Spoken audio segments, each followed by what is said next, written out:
Salut à tous, salut à toutes, salut les geeks, salut les geekettes. On se retrouve comme toujours pour parler comics, manga et ciné. C'est supplément geek quoi. J'espère que ça roule pour vous mes petits geekounious et que vous aussi vous avez pu découvrir des trucs cool depuis le dernier podcast. Pour ma part, j'ai encore lu et vu pas mal de choses et du coup on va en parler aujourd'hui. Dans le Tu sors ou je te sors avec au programme en comics Spider-Man Noir et Shanghai Red.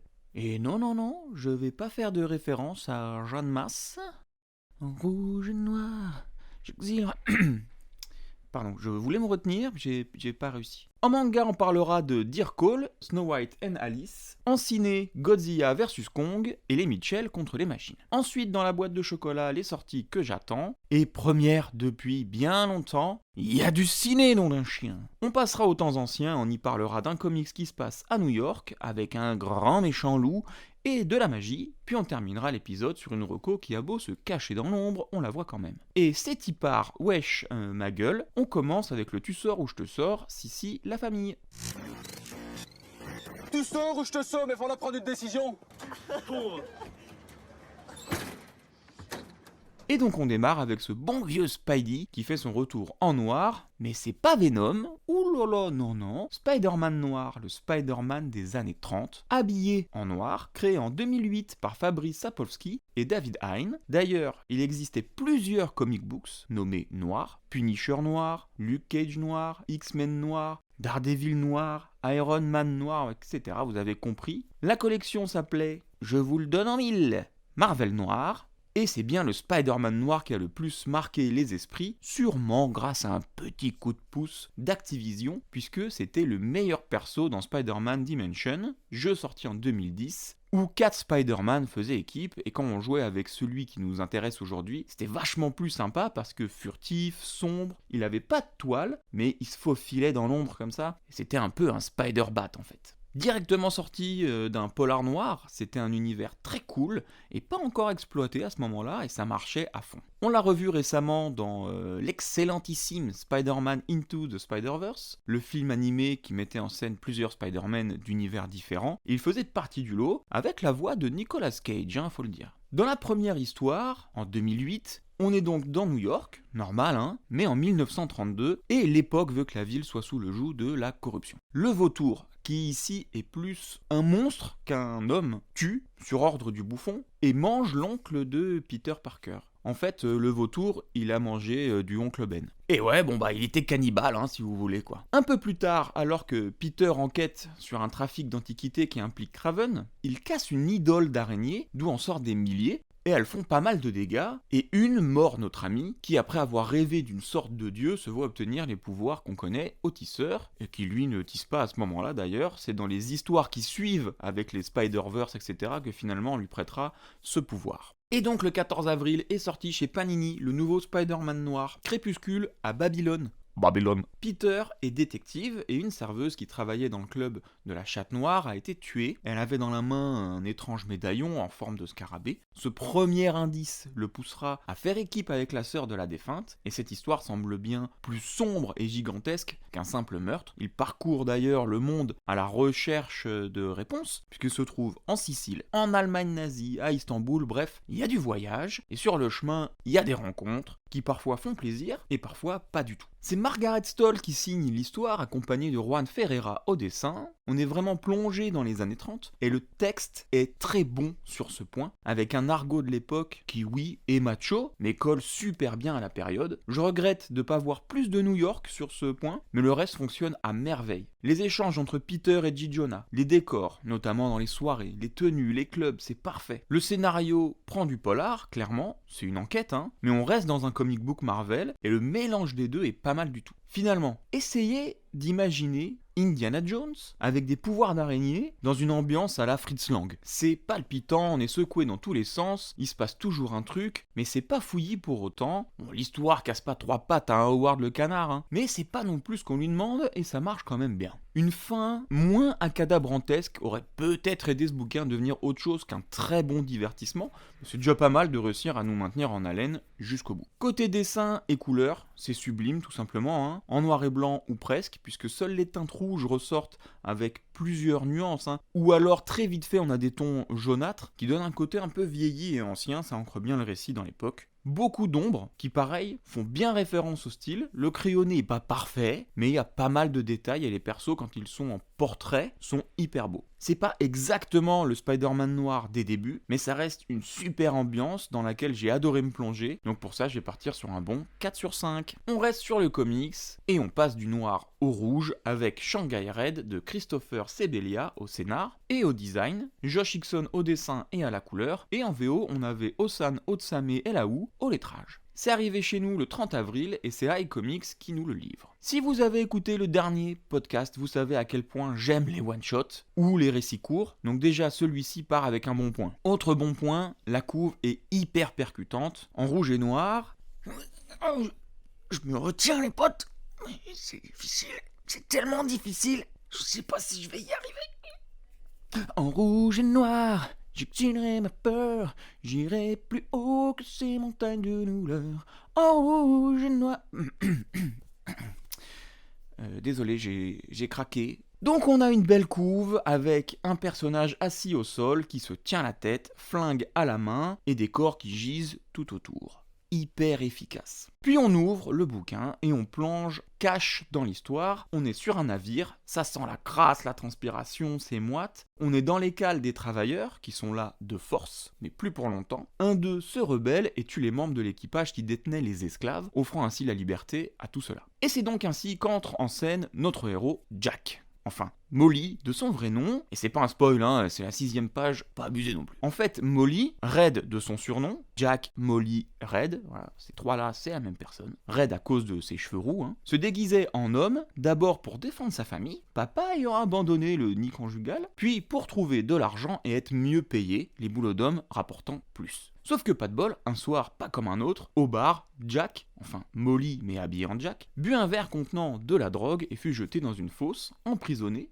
puis vendue à des marins pour servir sur un vaisseau en direction de Shanghai. Elle s'est faite shanghaïer, c'est comme ça qu'on dit dans le comics. Sauf qu'elle a jamais oublié, et après 2 ans sur ce bateau, de nombreux coups de fouet et une chambre se résumant à un coin sur le sol, elle a décidé de reprendre le contrôle de sa vie et le contrôle de l'embarcation par la même occasion pour rentrer au bercail. Mais la surprise qui l'attend en Oregon, en rentrant chez elle, la pousse à commencer la vraie chasse à l'homme et à se venger des commanditaires de son enlèvement, qui a eu des conséquences aussi bien pour elle que pour ses proches. C'est un récit qui ne passe pas par 4 chemins, avec un 19e siècle qui ne fait pas de cadeaux, dans un Portland crasseux et corrompu. Jack, Red ou Molly, c'est un peu casse-gueule quand même. Bah pourtant, ça marche carrément. Elle se bat pour survivre, elle se bat pour se venger, sans concession, elle n'oublie pas son but, et pourtant, quand elle revoit un proche, ça sonne juste, ça en fait pas des tonnes, c'est pas tout noir, c'est pas tout rose, elle est rongée, et sait prendre justement la mesure de tout ça. Qu'est-ce que les dialogues sont bien écrits, les échanges entre elle et un autre membre de sa famille, oh là là, c'est vraiment très juste et j'adore. La ville est un personnage aussi, avec des secrets, des zones d'ombre, des refuges, puis il y a des pièges.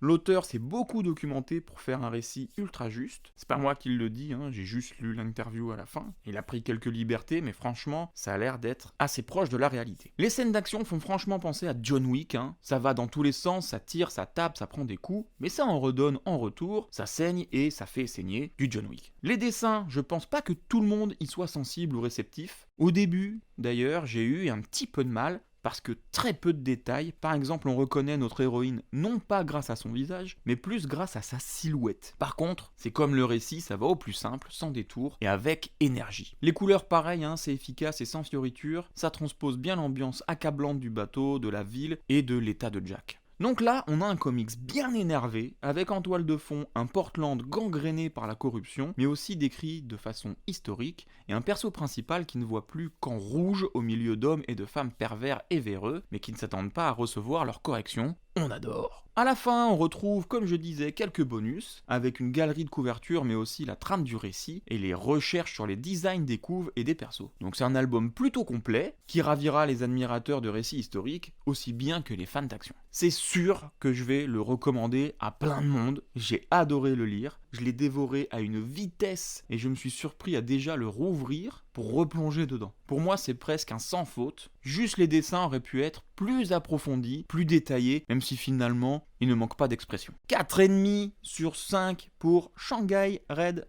Manga maintenant. Bon, on a eu le dernier tome de Shikabana, pas ouf. Je l'avais deviné avec la tournure qu'avait pris le tome 2. C'est un peu mieux, mais j'ai pas grand chose à ajouter, donc je vais pas m'étendre. Par contre, le 21 avril est paru Dear Call chez Glénat aussi, un shonen de Kiri Gunshi, pardon, dont vous avez peut-être déjà lu ou vu en librairie une autre œuvre qui s'appelait Toki. On a donc eu le premier tome et la série n'en comptera que 4. Toki c'était 3. Kiri, il n'aime pas faire des trucs trop longs et on l'en remercie. J'attendais pas spécialement ce titre en fait. Faut dire que la couve se repère très vite puisqu'elle est argentée et quand ça brille, ça se remarque. C'est bien joué puisque du coup j'ai ouvert le bouquin, j'ai regardé un peu les dessins qui sont pas phénoménaux, il n'y a pas beaucoup de travail sur les fonds des cases, contrairement à ce qui est fait sur les persos, où là c'est assez propre pour que je m'y attarde et que je lise le synopsis. Donc pour ceux qui ont lu le dilemme de Toki, on en est très loin. Toki c'était plus axé SF, et là on est plutôt sur de la fantasy. L'auteur, Kiri,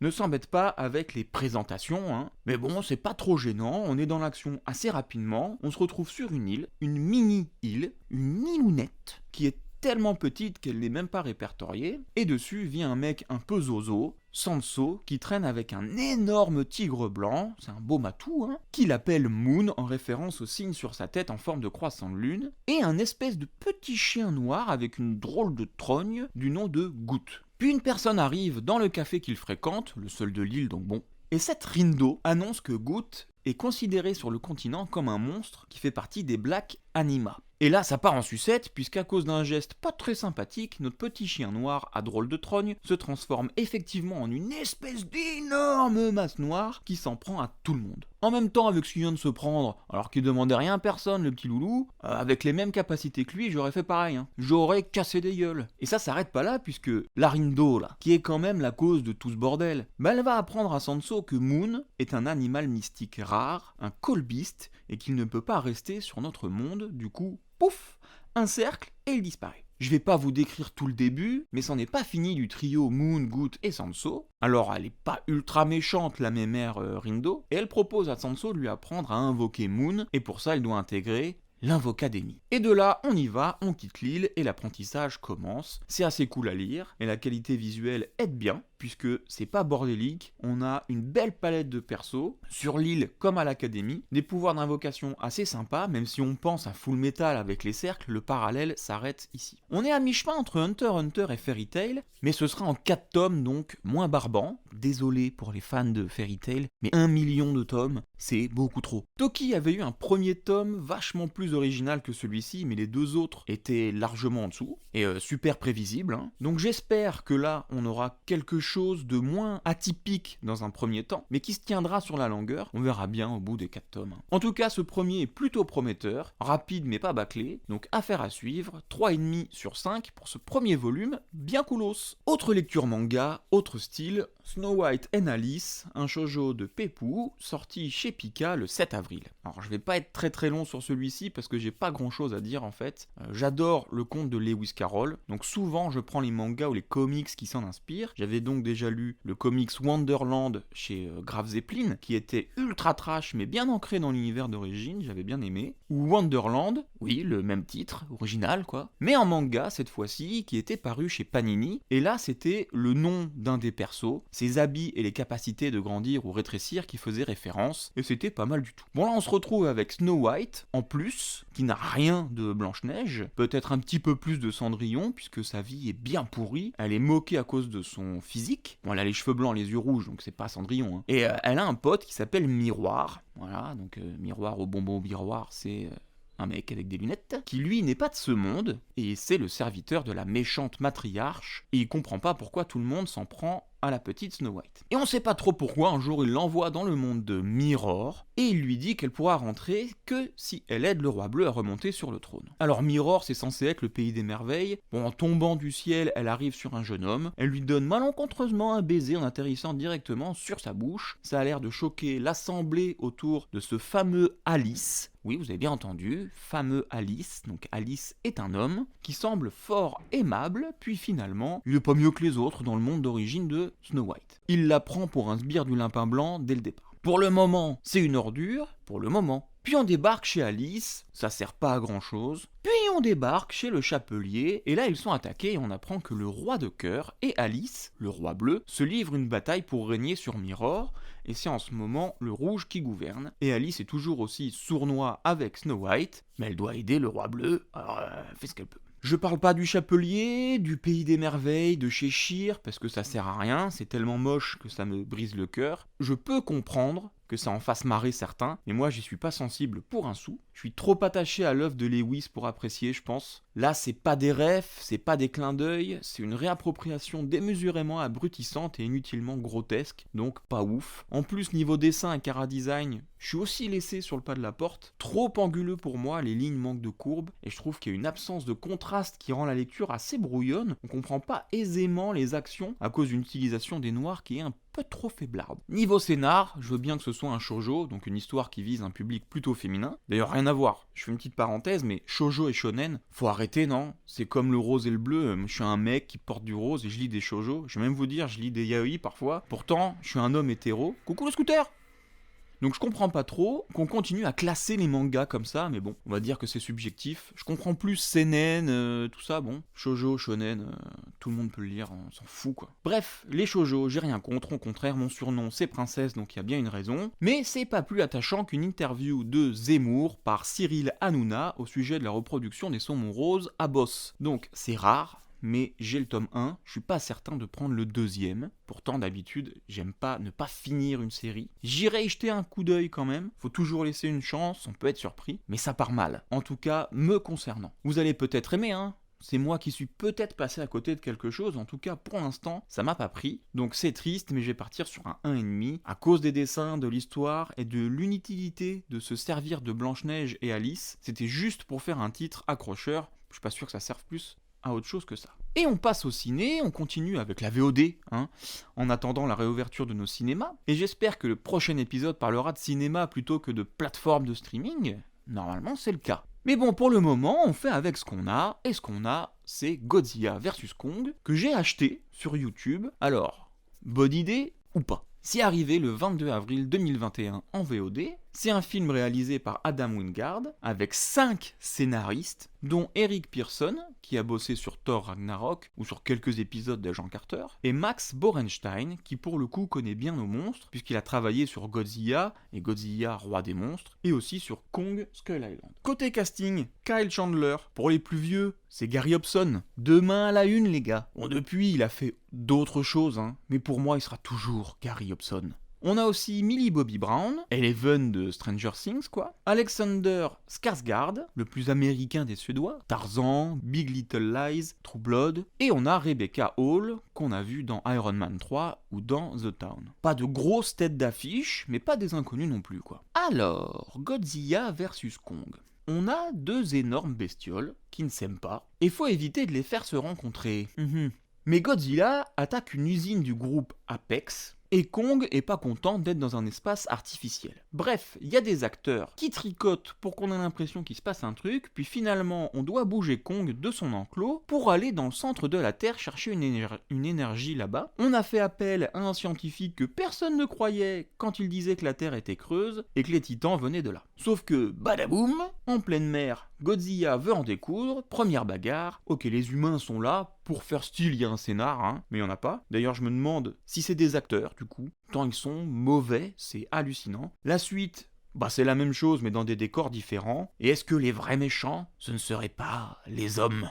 Oh mon dieu, ils ont osé. Donc en fait on n'a pas de scénar, alors que les mecs sont 5 dessus, les incohérences. Mon dieu, mais c'est infernal. Vu le pognon pour réaliser ce film, ils auraient au moins pu faire gaffe à tout ça. Et j'adore en faire la liste. Alors attention, spoil, mais franchement, c'est pas grave, ça changera pas votre vision du film. Je vais y aller à cœur joint. L'usine Apex qui a été attaquée par Godzilla là, le site, il est pas protégé. Genre les gosses et le complotiste qui finalement est peut-être pas si fou que ça. Ils y rentrent normal. C'est un site qui semble ultra dangereux. Mais eux, c'est des ninjas, quoi. Et puis le coup de se faire enfermer dans une capsule. Pareil, y a pas plus de vérification que ça. Et ça continue avec eux, Ils sortent de la capsule, y a personne à l'arrivée. Les mecs, ils font la Californie ou la Floride, je sais plus, j'ai oublié, jusqu'à Hong Kong, dans leur capsule, pour qu'il y ait personne à leur arrivée. Pas de garde, pas d'employés, rien. genre on vérifie pas la marchandise qui arrive dans cette capsule. Tout ça pour arriver... Bon là c'est un vrai gros spoil, donc si vous voulez voir le film, bouchez-vous les oreilles. Attention, 1, 2, 3, spoil, devant Mecha Godzilla. Mecha Godzilla. De l'autre côté, on a les scientifiques et Kong qui vont au centre de la Terre grâce aux machines d'Apex là, avec une technologie du futur de dingue. Ça va servir pour après, t'inquiète. Et au centre de la Terre, il fait jour. Ah bien, ok, j'ai peut-être loupé un truc, ça c'est possible. Mais bon quand même, les bestioles je veux bien. La lumière, ok, si c'est une source particulière, mais là on dirait juste qu'il fait jour. Et au centre de la Terre, il y a des gigatitans. Godzilla et Kong, on est d'accord pour dire que c'est pas des universitaires diplômés d'Harvard. Et pourtant, ils ont réussi à faire des structures architecturales que même Michel-Ange et Le Corbusier n'auraient pas pu, ne serait-ce qu'imaginer. Et ça choque personne, vraiment. Il y a des voûtes, des marches, des colonnes avec des proportions mais gigantesques et personne se dit tiens, il y a des hommes qui sont venus faire ça ou c'est les deux zozos qui n'arrêtent pas de se taper dessus qui nous ont caché avoir du talent de bâtisseur. Ça, je crois que c'est le truc qui m'a le plus cloué au sol. Les mecs sont architectes. Voilà. Il sait à peine faire une hache avec une écaille de Godzilla, le Kong, là. Par contre, quand il faut faire des marches, des voûtes, on dirait une église de dingue. Même le Vatican, il a pas ça. Non, ça choque personne. Bref, je continue, hein. J'aime bien y aller, j'y vais fort, ça fait du bien d'extérioriser tout ça. Donc là, les mecs, ils ont plus de pilote pour repartir du centre de la Terre. Mais le scientifique qui sert à rien du début, lui, il pige en 2 secondes comment on conduit le vaisseau. Normal, hein, le mec, il sait d'instinct comment conduire n'importe quel engin. Logique, ouais. Bon, on se rend vite compte que les deux bestioles devraient s'allier pour taper les méchants. Méchants qui finalement sont... Alors, allez, on devine. On a les États-Unis avec Kong et le Japon avec Godzilla. Alors, qui ça peut être le grand méchant ? Bah la Chine, bon sang. Mais attention, pas n'importe quelle Chine, hein. Hong Kong, les moins chinois des Chinois. Parce qu'il faudrait pas vexer Shanghai ou Wuhan, hein. Et pour faire passer la pilule, bah le mec derrière tout ça, bah il est américain quand même. Du coup, on est à Hong Kong, bah on y fout une baston, 2 titans, on casse des immeubles à tire-larigot, à vue de nez. Je dirais entre 50 et 100 000 morts au moins. Du coup, quand Kong souffre, bah je m'en fous royalement. Il vient d'écraser je sais pas combien de personnes, et c'est pas son regard, certes expressif, plus expressif que n'importe quel autre acteur du film, hein, soit dit en passant, qui va changer quoi que ce soit. Il devait aussi avoir un regard expressif, tous les mecs qui viennent de crever ignoblement à cause d'une querelle de CM1 version Monsterverse là. Sauf qu'on les voit pas mourir tous ces gens. C'est pas le sujet, hein, ça choque personne non plus. Et le mieux, je le garde pour la fin, hein, Kong qui nous fait une Mel Gibson. Non mais, pour le coup, je me suis déjà déboîté... Des centaines de fois, je me suis déboîté l'épaule. Je vous montrerai, j'ai même la vidéo si vous voulez. Bah, je pense pas que ce soit très conseillé de se taper dessus pour la remettre en place, hein. Vraiment, je pense pas. Et on arrive à la fin, je passe le coup du nerd qui servait à rien tout le long du film, mais qui sauve tout le monde. Et aussi l'électrochoc. Allez, surprise, celui-là, je vous le laisse. Regardez le film juste pour l'électrochoc. Et tout le monde, à la fin, se retrouve à Hong Kong. Et là, le film se termine, voilà, ça soulage, fallait que ça sorte. Mais avouez quand même, c'est drôle, tous ces trucs à la con, faut le dire, hein, c'est vraiment à la con. Donc on retient que ça se tape, que ça casse des gueules, qu'il fait jour au centre de la Terre, et que aucun personnage n'a servi à quoi que ce soit, si ce n'est à mettre en péril la population mondiale en faisant s'affronter les deux colosses. Le jeu d'acteur, bah comme le scénar, inexistant. Eleven a la prime du regard qui sert à rien, elle est pire actrice, même Kong est plus convaincant. Après, voilà, faut dire quand même, il y a du positif, déjà ça se termine à un moment. Les effets spéciaux sont pas horribles, voilà, faut bien le dire. Même si étrangement, Kong est mieux fait que l'eau. Les scènes où il y a de l'eau quand ils sont en mer, je sais pas si c'est mes yeux, mais je vois direct que c'est faux. Le reste, c'est quand même pas dégueu. Je pense que j'aurais dû poser mon cerveau avant de regarder ce film et profiter du spectacle, mais j'ai oublié de le faire et du coup je me suis tout pris en étant conscient de ce qui se passait devant mes yeux. Erreur. 13 balles pour ça. Même pas dans un ciné. Au moins au ciné, je me console en me disant que j'ai payé 11 €. Donc 2 € de moins, hein. Mais que cet argent sert à payer le guichetier, les projectionnistes, les personnes à la confiserie, et tout ça quoi, enfin je sais pas. Là j'ai juste perdu 2 heures et 13 balles. On en est au 36e film sur Godzilla. Franchement, c'est pas le meilleur. Et en pleine pandémie, ils arrivent à engranger 121 millions de dollars sans les US et sans l'Europe à la première semaine de sortie. 70 millions rien qu'en Chine. Ah, ils doivent kiffer Warner Bros. Là, ça se frotte les mains. Hein. Donc vous aurez compris, j'ai adoré ce film. 5 sur 5 direct, une pépite, un chef-d'œuvre. On veut tous voir ça. Non, je déconne évidemment. 1 sur 5 pour les effets spéciaux. Le reste, ciao. Et c'est pas fini, j'ai vu aussi les Mitchell contre les machines sur Netflix, sorti sur la plateforme le 30 avril, et c'est le même studio, Sony Animation, qui avait fait Hotel Transylvanie, Tempête de boulettes géantes, et le dernier en date, j'arrête pas d'en parler, Spider-Man Into the Spider-Verse. C'est réalisé et écrit par Michael Rianda et Jeff Rowe, qui ont des rôles aussi dedans d'ailleurs, surtout Michael, hein. Et avec lui pour les voix en VO, on a Abby Jacobson, Danny McBride, Maya Rudolph et Olivia Colman, qui ont tous l'habitude de doubler des films d'animation. Après Maya Rudolph, vous voyez peut-être qui c'est elle qui jouait la juge dans The Good Place. Et Olivia Colman, actrice au top en ce moment, surtout depuis son rôle dans l'excellent La Favorite. Il faut absolument le voir, La Favorite. Et elle a joué aussi dans The Crown. En VF, c'est Lou Viguier, Bruno Magne et plus étonnant, Valérie Bonneton, qui font les voix. Alors ce que je peux déjà dire, c'est qu'on sent dès le début l'influence de Spider-Man. C'est pas aussi beau, on n'est pas sur un style comics, normal, hein, mais on a des éléments assez originaux et qui collent bien avec le thème. Vous allez comprendre. Le film se déroule au sein d'une famille normale par son manque de normalité. Et la fille, notre héroïne, Cathy, adore faire des montages vidéo, mettant parfois en scène son chien et souvent aidée par son petit frère. Ces vidéos sont évidemment partagées sur internet, sur la toile, et la petite est super contente puisqu'elle est acceptée dans l'université qu'elle convoitait. Sauf qu'entre elle et son petit papounet, Rick, c'est un peu le choc des générations, et ils ont du mal à communiquer. Lui étant plutôt un grand gaillard qui aime respirer l'air de la montagne et faire du bricolage. Et Pépère décide que toute la smala dysfonctionnelle, comme toute famille normale, je le répète, oui, toi qui écoutes, si ta famille est, ouvrez les guillemets, normale, bah c'est qu'elle est pas normale, fermez les guillemets. Et donc, il décide d'annuler le billet d'avion de sa fille, et que pour essayer de se reconnecter, ils allaient tous faire le trajet en voiture. La daronne, c'est un stéréotype du nouveau manager dans le positivisme extrême, et qui met des étoiles quand une bonne action est réalisée. Le petit Aaron, le petit frère, fan de Dino, et pas sûr de lui quand il s'agit de se faire des copains ou copines. Et enfin, Munchie, le chien qui est le perso le plus cool du film, même quand il est pas au premier plan, il fait de la merde, il fait des dingueries, c'est génial. Mais bon, partir en bagnole dans un vieux taco pour un voyage de plusieurs jours et rater l'intégration, bah ça plaît moyen à notre petite Cathy, en même temps ça me plairait pas non plus, et pourtant c'est peut-être bien une chance de faire ce voyage comme ça, puisque pendant leur road trip, l'équivalent d'Apple, PAL, qui devait annoncer l'arrivée d'une sacrée nouveauté technologique, se voit justement piraté et les machines prennent le contrôle de la planète. Sur le chemin, les Mitchell vont faire la rencontre de deux robots tout aussi zozo qu'eux, et l'aventure qu'ils vont vivre ensemble ne pourra se terminer bien que si ils s'entendent à nouveau et que la communication entre eux est raccommodée. Je tiens à dire que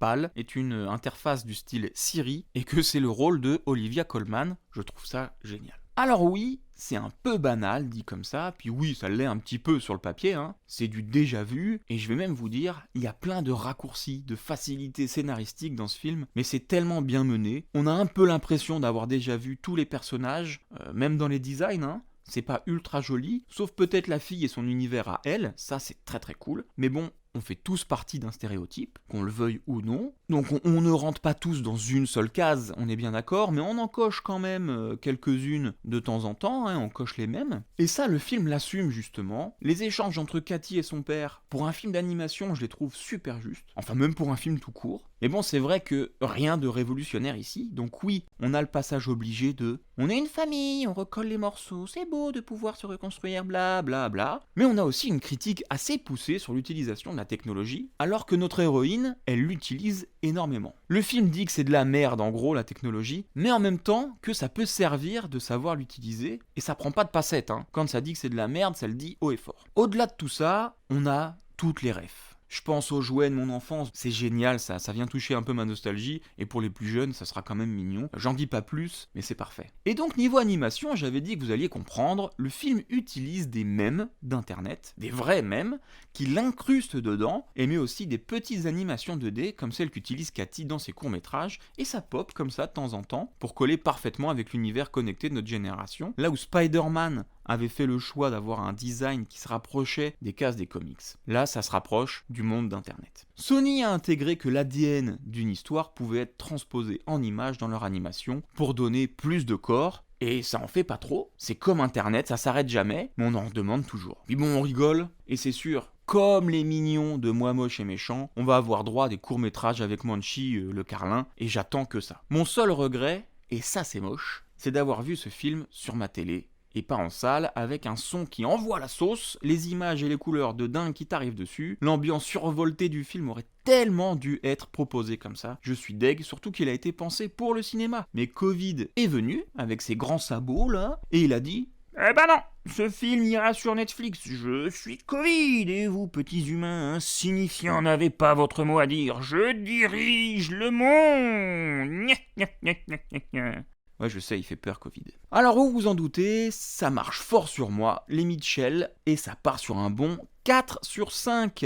Eh ben, je me demande si c'est pas le moment des sorties. On va découvrir ce qu'on a dans la boîte de chocolat, mes Geekouniou. Maman disait toujours, la vie c'est comme une boîte de chocolat. On ne sait jamais sur quoi on va tomber. Et on commence, comme toujours, par les comics. Et il n'y a pas grand chose sur la deuxième partie du mois de mai, en tout cas pas grand chose qui me semble intéressant. Il y a quand même 2 titres qui m'interpellent, et le premier c'est Gotham High, qui sortira le 21 mai chez Urban Comics dans la collection Urban Link, et Melissa Dela Cruz en est l'autrice accompagnée de Thomas Pitilli au dessin. Urban Link c'est assez particulier, on n'est pas sur du comics classique, en gros on reste dans les univers d'ici, mais on traite pas les sujets de la même façon, et c'est sympa. J'avais beaucoup aimé les premiers, notamment celui sur Catwoman, avec des pages très bleues, c'était canon, et les histoires sont plus, sociétales que d'habitude. Le format aussi change un chouille, c'est plus petit et c'est pas cartonné. Et là on a Gotham High qui va mettre en scène un jeune Bruce Wayne qui arrive au lycée avec ses attributs de gauche de riche, lycée public puisqu'il s'est fait renvoyer d'un prestigieux établissement après un cassage de gueule en règle, et c'est compliqué pour lui de se confronter aux petites gens, lui qui jusque-là ne côtoyait que des élites. Donc ses parents sont morts, et reprendre le cours de sa vie, c'est pas simple, c'est même une souffrance pour lui, et il s'isole, le petit Batou en devenir. Mais heureusement, il renoue avec son amie d'enfance, Selina Garcia Kyle, la future Catwoman, qui lui présente aussi un certain Jack Napier, nom qui ne vous dit peut-être pas grand-chose. Pour l'histoire, c'est celui du Joker dans le film de Burton, et dans la série animée de 92 aussi. Puis, plus récemment, il est réapparu dans le génialissime Batman White Knight. Hughes pourra vous en dire des nouvelles, je crois qu'il a bien aimé. Évidemment, dans notre comics du jour, Jack Napier et un joueur de poker, les cartes, tout ça, Joker. Et Selina et son pote Jack, ils ont pas connu la même vie que Brucey, Quand lui a grandi avenue Montaigne, eux ont plutôt connu Porte de la Chapelle à 2h du mat'. Puis un de leurs camarades se fait kidnapper, coucou le klaxon. Et notre mini-détective s'active pour rechercher des indices, mais les choses sont-elles vraiment ce qu'elles semblent? Surtout à Gotham High, où tout le monde paraît douteux et pourrait être un suspect potentiel. Bon, les dessins ont l'air plus cartoonesques que dans les titres que j'ai déjà lus, dans cette collection, je parle, mais ça peut être marrant, et un peu de légèreté chez la chauve-souris fera pas de mal, donc pourquoi pas. Et le deuxième titre qui me parle, c'est Plunge de Joe Hill et Stuart Immonen, toujours chez Urban Comics, mais cette fois-ci dans la collection Hill House, ça arrive le 28 mai. Le Derlets, gros bateau d'exploration scientifique, refait surface sur les radars suite à un tsunami après 40 ans sans nouvelles. Et c'est un SOS qu'il envoie au large du détroit de Bering. Moria Lamb, éminent biologiste marin, se joint à une équipe de remorqueurs d'épaves que l'entreprise privée Rococo International a mandatée, intéressée par la cargaison du vaisseau jusque-là disparu. Bon, on va dire que parfois, il vaudrait mieux que certaines choses ne refassent pas surface. Joe Hill et Hill House, on en a déjà parlé ici dans le dernier épisode, est assez prolifique, Joe Hill, et on sait de qui il tient ça, puisqu'il est tout simplement le fils de l'immense Stephen King, d'où son goût pour les récits horrifiques. Quant à Stuart Immonen, on a aussi parlé de lui il y a un peu plus longtemps, puisqu'il avait œuvré sur All New X-Men. Et son style est très détaillé, fin, précis, donc il offre vraiment des planches très riches, et ce que j'ai déjà vu sur Plunge me donne clairement envie de le lire, tellement je trouve ça beau. Puis vous savez maintenant que je ne résiste pas aux récits horrifiques, donc je suis dans le caca avec Hill House. Et en manga. Alors par contre en manga, on a pas mal de choses, surtout des suites, Spy Family, Sido, Blue Period, voilà, donc je vais donc plutôt parler des nouveautés. Et le premier, c'est un truc que j'avais adoré en animé, il y a 15 ans, peut-être même plus, mais que j'ai jamais lu, vu qu'en France ça n'avait jamais été édité. Alors quand j'ai vu que ça sortait, ça m'a fait tellement de joie. Je parle de Elfenlied, qui va arriver le 19 mai chez Delcourt Tonkam. C'est une œuvre qui était parue au Japon en 2002, créée par Okamoto Lin, en 12 tomes.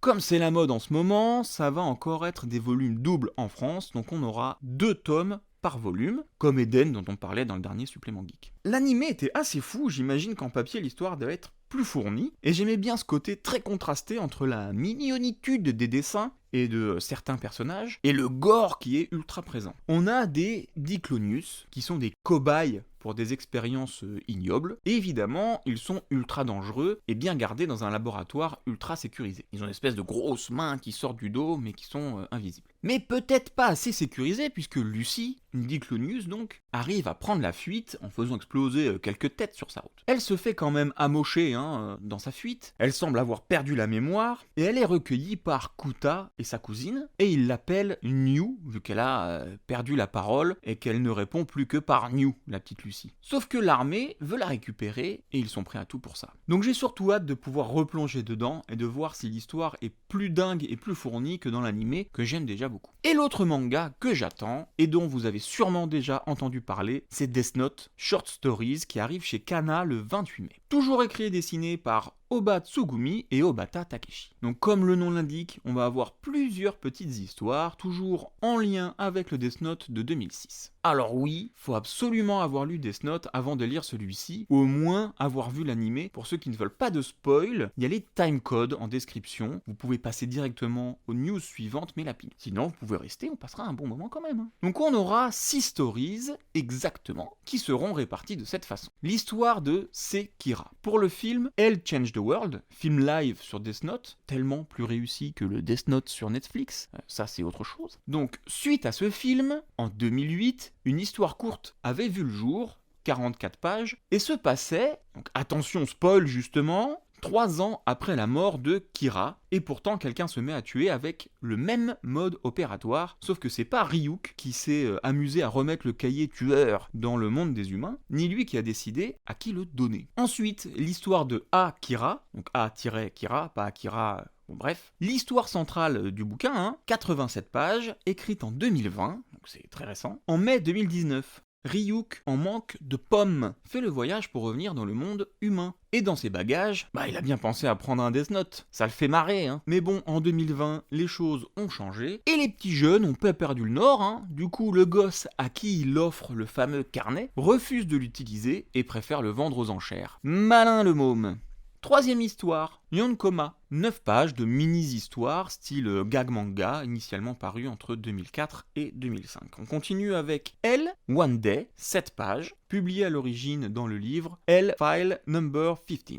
Avec un photobook publié, lui aussi pour la sortie du film Elle Changed the World. On y voit le quotidien de Elle, avec ses manières bien à lui, vous voyez bien comment il s'assied déjà sur son siège, vu depuis les yeux de Watari, le majordome de Elle. Ensuite on a Elle, Yami's House, 5 pages, encore axées sur elle. Elle, c'est juste la lettre, on est d'accord, c'est le nom du personnage, pour ceux qui connaissent pas. On peut lire un morceau du journal de Wami, le directeur de l'orphelinat où elle a grandi, et nous retrace comment il est devenu le détective qu'on connaît. Et pour finir, l'histoire de Taro Kagami, le chapitre pilote qui avait déjà été publié dans le tome 13 et qui fait 55 pages. Et tout ça, c'est dans une édition classique, donc au prix classique. 6,85€. Ils auraient pu nous saigner avec une édition collector de dingue, mais non, ils ont pris le parti de faire le même format que les 13 tomes déjà existants. Ce sera donc plus harmonieux dans vos bibliothèques. Cinéma, ça fait combien de temps qu'on n'a pas eu de sortie ciné? Ça me fait tout bizarre de parler de ça. Je suis tellement heureux les potes, mais vous savez pas à quel point. On va reprendre les sorties ciné. Alors il y a 1 million de films, donc je peux pas parler de tout ce qui va sortir, mais la news qu'on attendait tous, en tout cas ici j'imagine, c'est bien le film Demon Slayer, le train de l'infini, qui débarque le 19 mai, jour de réouverture des salles, et il y a déjà plus de place. J'ai pas réussi à choper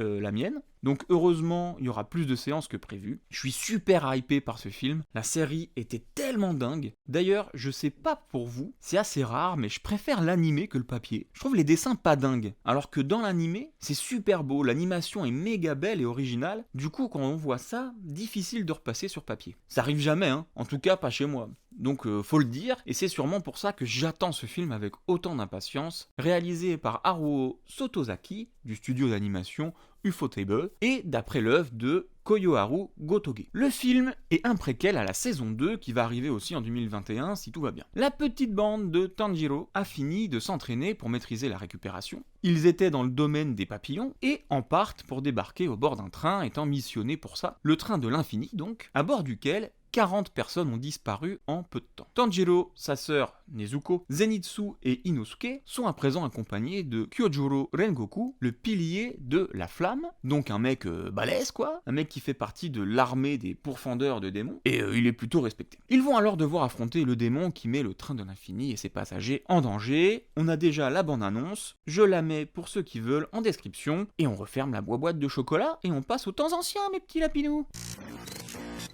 Approchez-vous tout le monde, je vais raconter l'histoire des temps anciens aux étrangers. Les temps anciens, l'histoire des temps anciens. On a fait un tour complet, un comics, un manga, un film, donc on repart au début et cette semaine, on va donc parler de comics, avec un titre qui m'est plutôt cher, puisque c'est clairement grâce à lui que j'ai plongé dans l'univers des comics. Grâce à un jeu vidéo sur Xbox 360 qui s'appelait Wolf Among Us, et qui était tiré du comics Fable, œuvre de Bill Willingham et dessinée par Mark Buckingham, en tout cas la plupart du temps, puisque les 5 premiers chapitres ont été dessinés par Alan Medina sur les 150 en tout. J'ai découvert Fable avec les éditions Urban Comics, qui ont repris la licence en 2012 alors que c'était Semic, puis Panini qui l'avait avant. Donc chez moi, c'est les 23 tomes version Urban que j'ai, mais depuis, ils ont refait les éditions en volume plus large, et donc vous les trouverez aujourd'hui en 10 tomes. Fable, c'est nos contes les plus célèbres, et parfois moins célèbres, mais quand même, qui vivent à New York, protégés par la magie. Le grand méchant loup, Blanche-Neige, les 3 petits cochons, Rose Rouge, le prince charmant, Cendrillon, ils y sont tous, et les fables, comme on les appelle, ont dû quitter leur royaume, celui-ci ayant été envahi par l'ennemi, l'adversaire. Ils sont donc dans le monde des communs,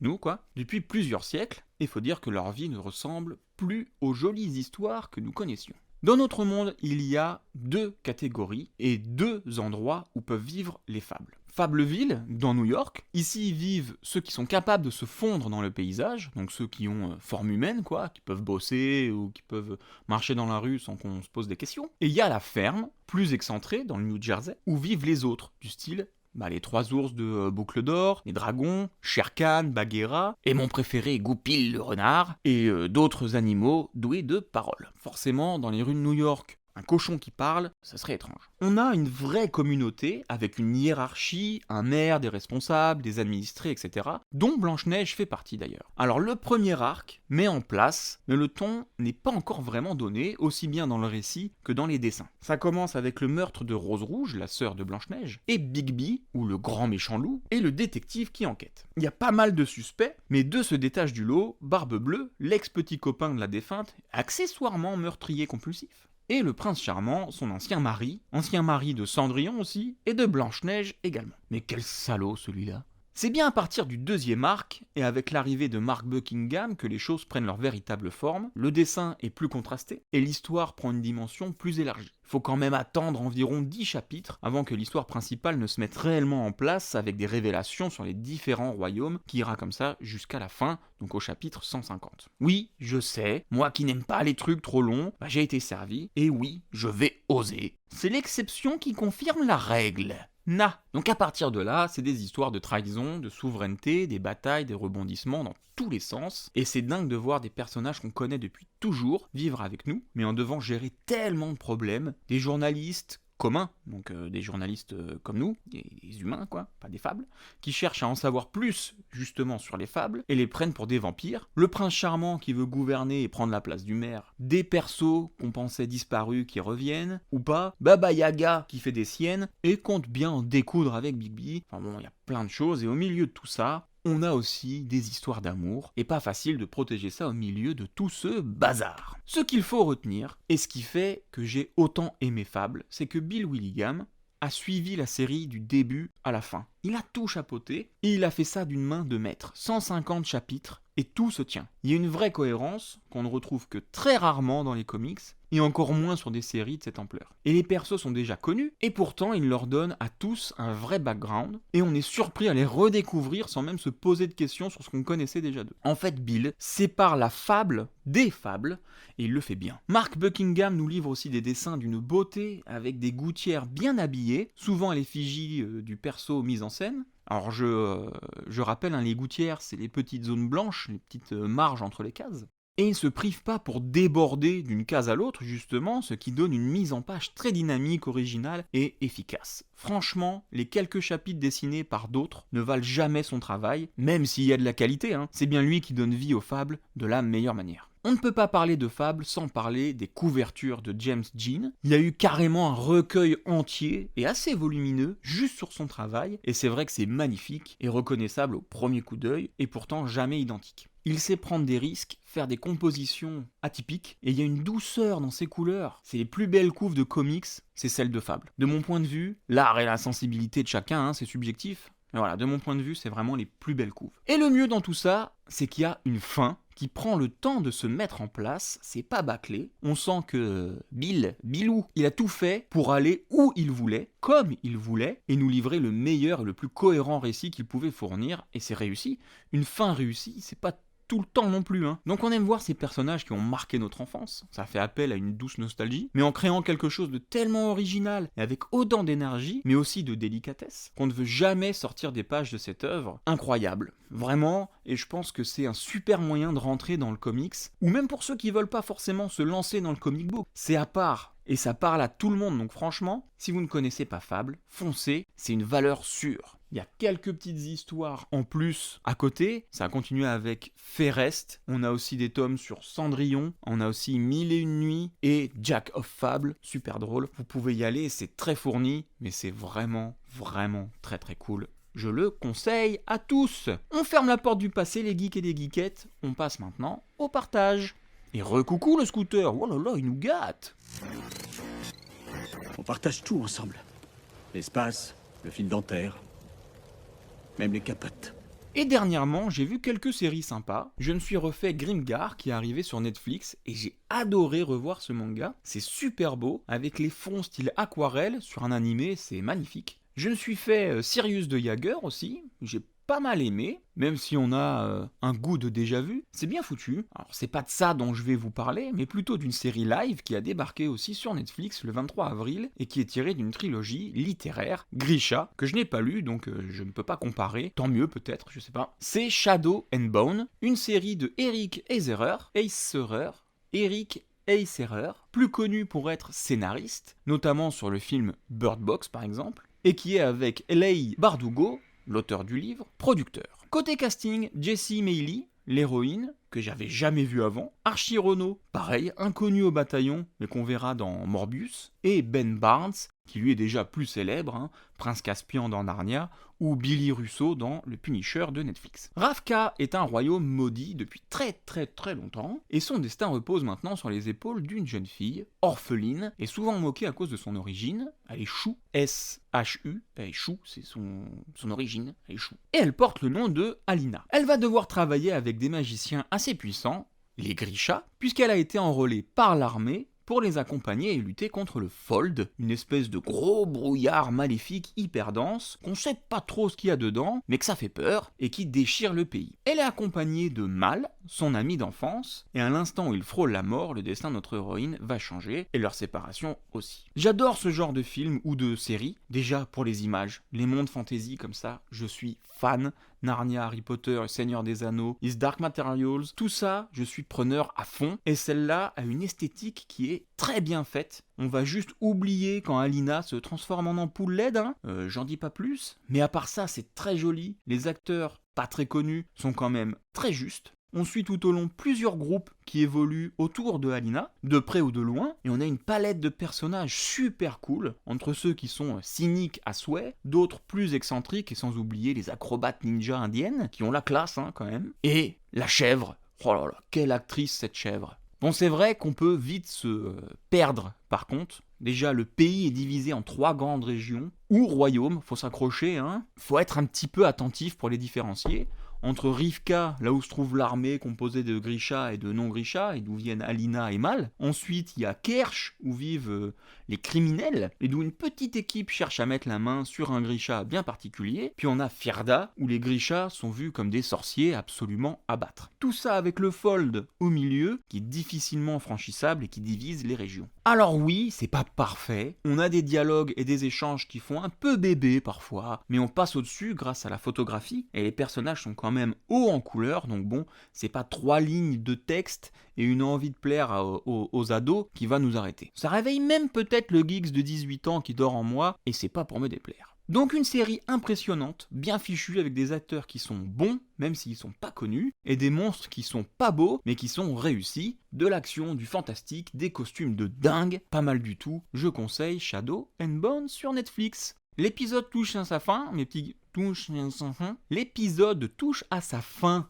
mes petits geekounious. Comme d'hab, j'espère que ça vous a plu et que ça vous a donné des idées de lecture et de visionnage. Si oui, faut pas hésiter à mettre les 5 étoiles sur iTunes ou le pouce en l'air sur YouTube et abonne-toi. C'est toujours cool d'agrandir la famille geekounious, que ce soit sur Spotify, Deezer ou là où tu écoutes, hein. Puis parle-en autour de toi, ça donne toujours de la force. On peut se retrouver sur Instagram aussi, Supplément Geek. Viens me dire ce que tu as regardé, ce que tu as lu, et viens regarder un petit peu les photos de ce dont on parle ici. Et sur ce, mes petits geeks et mes petites geekettes, je vous fais de gros bisous. Je vous souhaite de bonnes lectures et de bons visionnages. Bisous, bisous. Hasta la vista, baby.